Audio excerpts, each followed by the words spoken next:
Welcome to another episode of the CANiVISION Midwest podcast. I'm your host, Chris Jackson. I'm Tatiana. Hey, everybody. She is back from vacation, y'all. She been gone for a couple weeks. Don't listen to him. She's here now. She look tan. She glowing. I had a sick kid. Oh, that's what it is. So, been holding it down. Happy to have you back, though, because we've been missing you. I can only do so much, you know what I mean? So, we got some really, really dope guests in the building, man. I've had an opportunity to get to know these guys over the course of the last, Rob probably a little bit longer. But in the building, we have Rob Sims and Calvin Johnson, man. What's happening with you guys? Hey, man. Thanks for having us, man. Glad to be here. Yeah. This is cool, man. Everything's good. Calvin, what's happening, man? How you doing? Chris, Tatiana, great to see y'all. Great to be here. Thank you for your time, man. Got a real, hopefully a valuable conversation lined up for you guys. I mean, part of what we try to do is really have real conversations about the good, the bad, the ugly in the cannabis industry. 100%. You know what I mean? And try to be real about what's going on in the Midwest. And obviously, the two of you have ties to the state and the city. But more importantly, though, man, it's a new game, right? It's your career after your first career at this point, right? For the both of you. So you want to just talk a little bit, Rob, we'll start with you, about where you come from and how you got to this point, basically. Okay. Well, I'm from Cleveland. Yeah. Really the Akron area, Okay. you know. You and LeBron, huh? Me and LeBron. You and We the only ones over there. I was just playing. It's crazy because I got like this football article with me as like the number one player in the city, and it was like LeBron as a sophomore. And that was his last year playing football. So, Wow. but I'm like, that's the last time anybody was above LeBron. You know what I mean? So, like, that's my little claim to fame, man. You know, Midwest guy. Got traded to Seattle. Got traded to Detroit. Didn't know what to expect when I got here. But just I was right in the middle of my career. I was having a young family. I just poured my heart into the city, whether it be with football, philanthropy, or just business in general. So, I've been here 10 years. Me and my wife laugh about this, but we've been here for 10 years, and obviously met a lot of good friends. As you mentioned, Calvin is one of my main guys that I've caught up with, and we've been able to take it to a different level with business. You know what I mean, which is not easy to do. Right. And been doing it for years together at this point. And the future is very bright for us. But we just gotta keep the train on the rails, and just keep our eye on the prize. So. Word. Calvin, what about you, man? Yeah. I grew up in College Park, Georgia, south of the airport. Played my college ball there at Georgia Tech. Really want to stay local so my family can see me play. Ended up getting drafted by the Detroit Lions. Played my 9-year career there. During that time, man, I started my Calvin Johnson Jr. Foundation, where I give scholarships and just contribute to the community and help these young men and women, grow up to be productive members of society. And after my career playing ball, me and Rob teamed up. Actually, towards the end of my career, we teamed up doing some real estate. And now we're here in the cannabis industry trying to build a team to, create great products that people will be aware of, want, and remove the stigma from the industry. Yeah. Dope. I was having the conversation earlier with the former Cleveland Cavaliers player. Okay. And he was saying to me the hardest thing, and you talk about some players who have recently gone through mental issues, right? And we don't have to put any names out there, but all over you have players who don't necessarily understand the next mission after basketball, right? Or after football, after professional sports. Generally, like, what comes next? What's the mentality behind it? How do you prepare for that? Because in that moment, you're as famous as you're going to be probably ever, right? Being a professional athlete in a lot of ways. And you're on top. And then what happens after all of that ends? And I don't know how many people actually game plan for what comes next, and I don't know if it should be the league necessarily, or if it should be the individual, or maybe a combination of the two, right? So you two, I think, are rare in a lot of ways, in that you are from the professional athlete that's found their next life, right? Their next career, you know what I mean? Can you speak to that a little bit for not just professional sports players, man, but even young guys, right? Who are in high school, college athletics, thought that they were going to make it to a certain level and then it just doesn't happen, and what's next, you know what I mean? You know, I think that's interesting. And, you know, what me and Cal can, you know, also say is that, you know, me and Cal started off creating a company called Locker Room Consulting. And I was very blessed growing up because my dad played in the NFL and my father-in-law played in the NFL. So I know the good, the bad, and the ugly. I know what it looked like before, during, and after, right? And I realized in my career that, you know, the transition is really the hardest part. That's really that's the graduation, right? And, you know, we kind of built this thing around the idea that players can come together and find something else to compete in, right? That makes sense. And I think for me, the competition is business and real estate and what we're doing in cannabis. And so that's where Locker Room was born. You know, me and Cal are kind of like the case study to see if this is actually possible. We've proven it is. Right. And looking forward to the next guys that join us. There are a handful of guys that are ready to come on board, but we got to make sure that we're tight, right? Because we only got one shot to be dynamic. So, you know, for me, the transition is really like, that's the hard part. It ain't being in the league, making the money, having all the perks. The real thing is, the real test is like afterwards. Like, how do you know, what do you do? And like I said, I feel like I get up, I know Cal gets up, I get up with a passion every day, the same passion I had when I played ball. You know, I'm fortunate to be there, to have that. Awesome.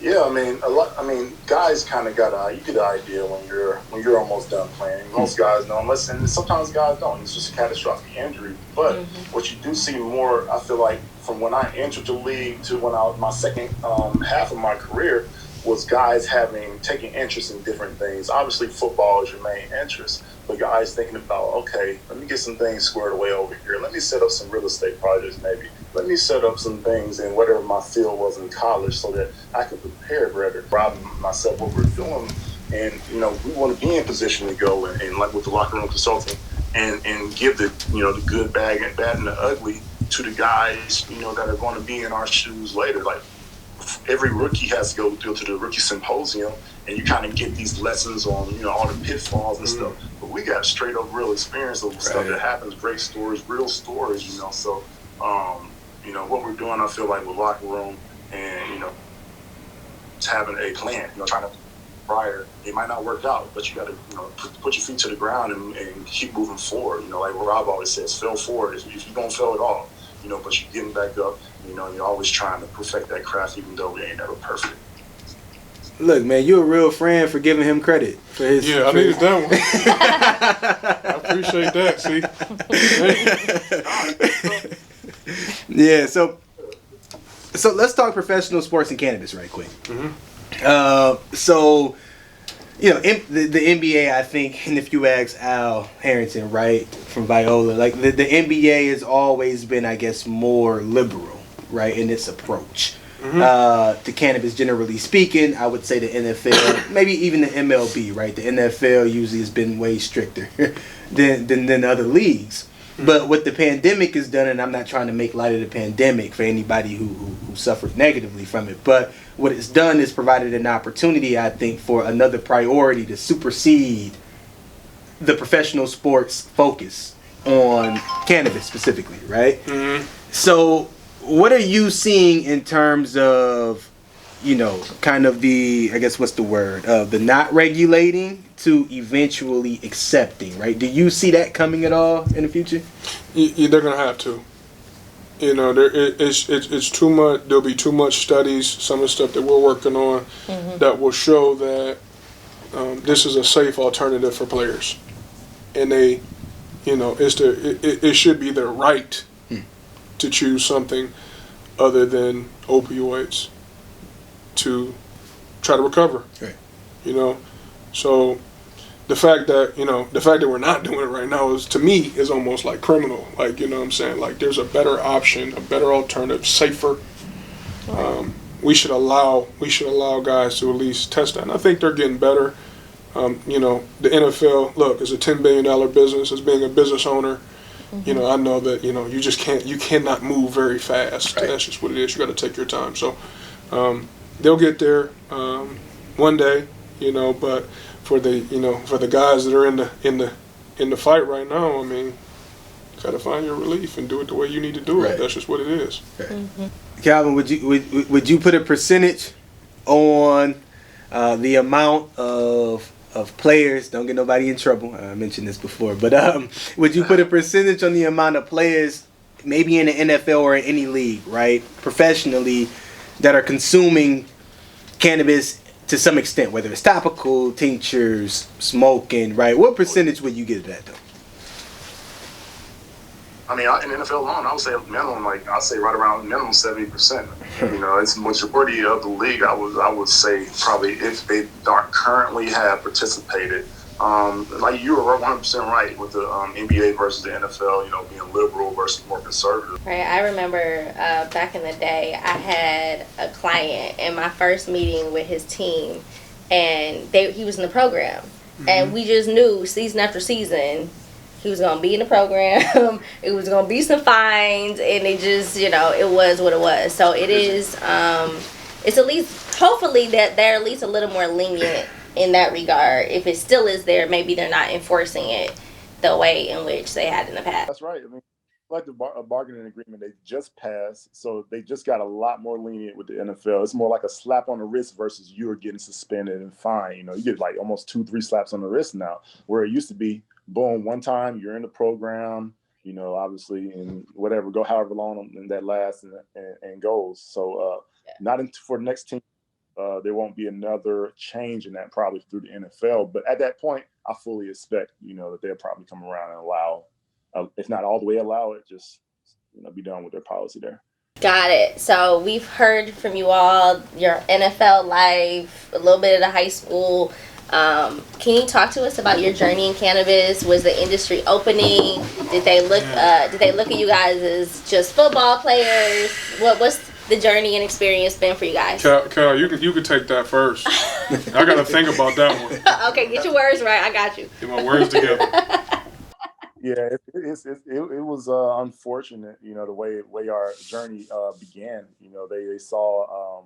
I'm not gonna say it's racial, you know, but you know that we were 2 black men, and they saw that we had, I guess, civil infractions, and that was a reason for them to believe that we were inept to be able to conduct business. So, and because of that, you know, partially, mostly probably, we were denied a license, and so it's just like, okay, what makes you think that nobody else has a ticket or a civil infraction? And if that's the case, then nobody should be able to conduct business, you know? So, you know, then you really think about it, you're like, okay, is this a racial issue? You know, so you just don't know. I don't want to point fingers, but, you know, just dealing with those kind of things, you know, I think we as black people get used to that, you know, you just have to go the extra mile to make things work.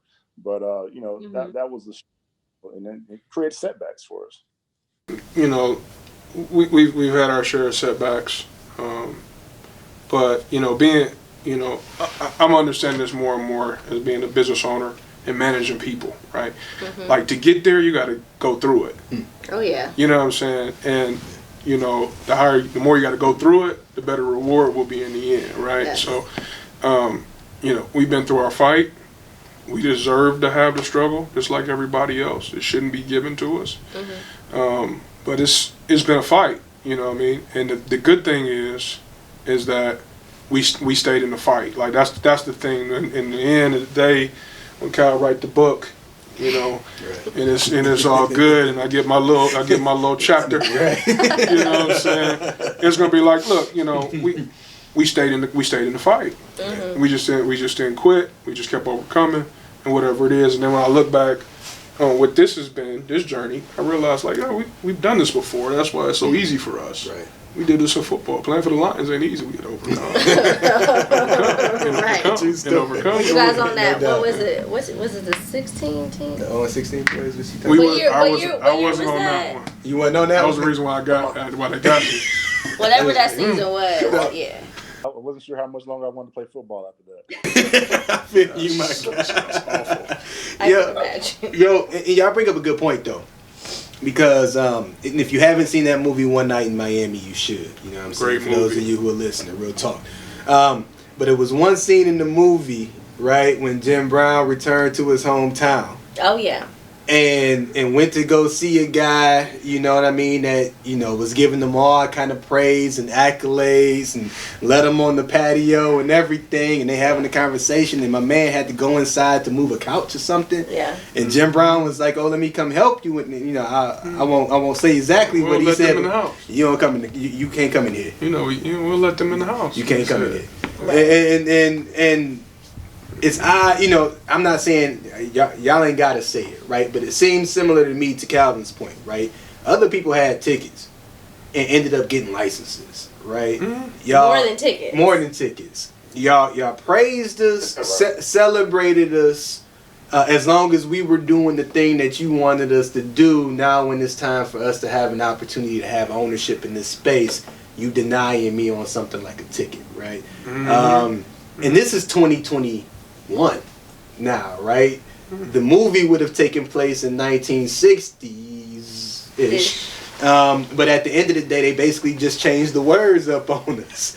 I mean, essentially said the same thing to y'all, just did it in a different way. You know what I'm saying? So I appreciate the perseverance, man, because we need people like y'all. Because at the end of the day, your story got told. Mm-hmm.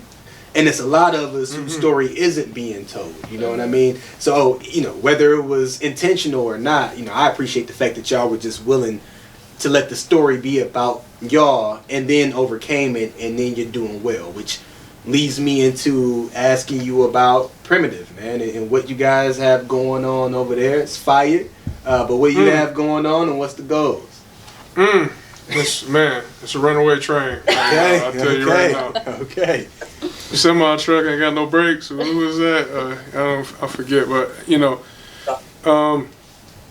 dude, it's you look back and say like there were times where I was like, man, we should be doing this, we should be doing this, we should be doing this, but you know, the good Lord has His time, right? And now I'm sitting here like look on the hill, looking like, oh man, we about to cross over here. This is embark. This is the moment, and I go like.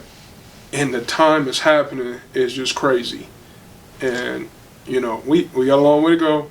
We gotta take very calculated steps and make good moves and get good partnerships and all that. You know what I mean? It stays true to what we believe in, but it's here. You know what I mean? Through all that perseverance we're talking about years perseverance at this point. You know, I met you 2 years ago. Yep, true story. Right? Yep. Talking about some Pontiac or something, right? True story. I mean, it wasn't even COVID back then. It's true. You know what I'm saying? No doubt. Nobody had a mask. No doubt. Right. But no, we sitting here today like, oh, okay, it's our time. Right. You know what I mean? And then like, you know, it's about, okay, who we coming in with, and what does it look like, and what's the swagger? Right. That's what we are. So what do you have up and operating right now, right? And what can we look forward to in the near future? We have the pleasure of having a great team over in Weberville. You know, our cultivation team. They've been going at it for a year. We're to the point where we're happy to put our name on our product. You know, and that was our thing. You know, we're used to trying to perfect our craft. You know, and this is our new craft. And so anything on the field. That ain't right. Whether, that goes back to my playing days. And I think Rob would say the same. If it ain't right, we're not putting it out there.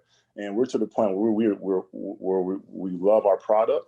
We're to the point where we're about to open up a retail. Like Rob was saying, we have these trains all going in one direction right now, and they're not stopping. But it's a good thing, because it's keeping us on our toes. And, we're learning this business as we run. It's not a smooth road. But it's like I say, just persevering during these moments are going to make this what we're doing right now, and educating people and removing the stigma from cannabis. It's going to make what we're trying to accomplish in the end that much more rewarding. So I was on your website maybe last night, and the flower looks fire.